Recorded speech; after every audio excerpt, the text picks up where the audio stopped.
High, welcome to my channel Sanju station. আমি সঞ্জিত। তো কেমন আছেন সবাই? তো friends, sorry for the late.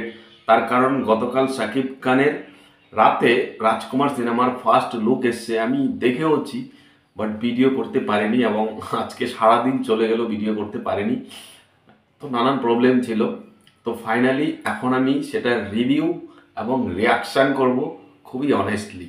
কারো মতো চাটাচুটি করতে পারবো না, নাচতে পারবো না, দেই দেই করে কথা বলতে পারবো না, সেলিব্রেশন করে কথা বলতে পারবো না। আমার কাছে কেমন লেগেছে অনেস্টলি একটা প্রকৃত রিভিউয়ার যেই রকমভাবে রিভিউ করা উচিত সেই ধরনেরই বলবো।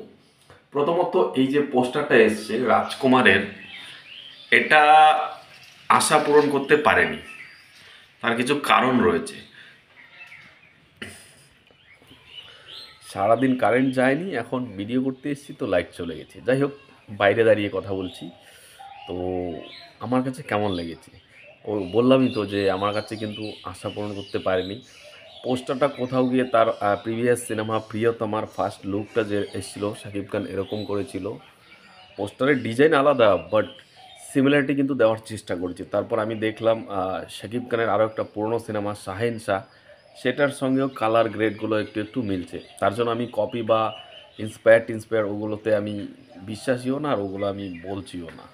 বাট মোদ্দা কথা হলো, পোস্টারটাতে সেই ধরনের কোনো ইউনিকনেস নেই। মানে একটা পোস্টার দেখে কি হয়, ফার্স্ট ইমপ্রেস, লোককে যে ইমপ্রেস করানো হয় বা লোকের মনের যে একটা একটা নাড়া দেবে যে পোস্টারটা দেখলাম ভাই ওয়াও, তো সিনেমাটা দেখতে হবে। যেমন আমরা শাকিব খানের এই তুফান সিনেমার পোস্টার দেখেছিলাম, যেটা দেখে মনে হয় যে হ্যাঁ, সিনেমাটা তো একটা ধুমধারাক্কাই হবে।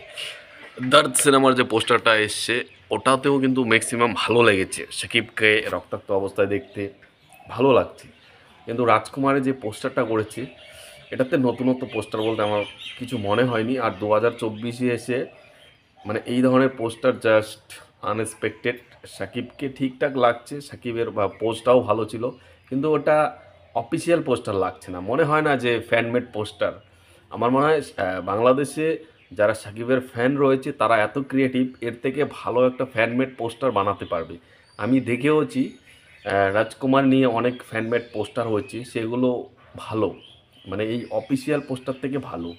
সত্যি বলতে এই পোস্টারটাতে কিছুই নেই, মানে রিভিউ বা রিয়াকশান করার মতো কি আছে।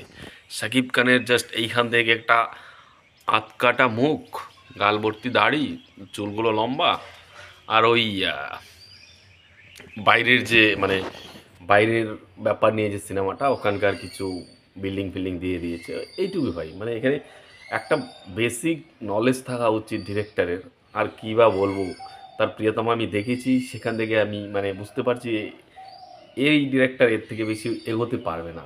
আমি কথা দিচ্ছি, মানে সরি কথা দিচ্ছি না, মানে আমি একটা বিশ্বাস করছি যে এই দুটো সিনেমা মানে সরি মানে এই সিনেমাটা থেকে, রাজকুমারের থেকে, এখনও তো আমি গল্প জানি না, তারপর কি হবে টিজার টিলার দেখিনি, তারপর আমার মন বলছে এর থেকে তুফান অনেক ভালো হবে এবং দর্দ এর থেকে বেটার হবে। আর রাজকুমার মনে হয় না যে কিছু করবে, কারণ পোস্টারটা কিন্তু ইমপ্রেস করতে পারেনি। আমি খারাপ বলছি না, একদম থু থু থু বা খারাপ সেরকম না, ঠিকঠাক। বাট এই আউটস্ট্যান্ডিং, উড়ে গেছি, ছিটকে গেছি। আমাদের কিছু কিছু পশ্চিমবঙ্গের ইউটিউবার রয়েছে, তারা এই পোস্টার দেখেই ছিটকে গেছে। জানি না তারা ছিটকে গিয়ে কোথায় পড়েছে, এখনও রিটার্ন আসছে কি না জানি না, বাট তারা ছিটকে গেছে। তো যারা অনেস্ট সাকিবিয়ান বা যারা সাকিব অরিজিনাল ভক্ত, যারা ভালো মন্দ সব কিছু বিচার করেন, আমি রায়টা আপনাদের হাতে দিলাম। কমেন্টে খিস্তি না দিয়ে কমেন্ট করুন যে আপনার কাছে সত্যি সত্যি পোস্টারটা কি ভালো লেগেছে, আপনাকে ইমপ্রেস করতে পেরেছে, নাকি এর থেকে ভালো কিছু আশা করেছিলেন, কমেন্টে জানাবেন। বাট গল্পটা তারপর টিজার ট্রেলার আসলে বুঝতে পারবো যে গল্প কীরকম। আপাতত এর থেকে কোনো গল্প বেরোয়নি, আর পোস্টারটা ঠিকঠাক লেগেছে। আমি যদি রেটিং করি আউট অফ 10 4 দেবো। টাটা।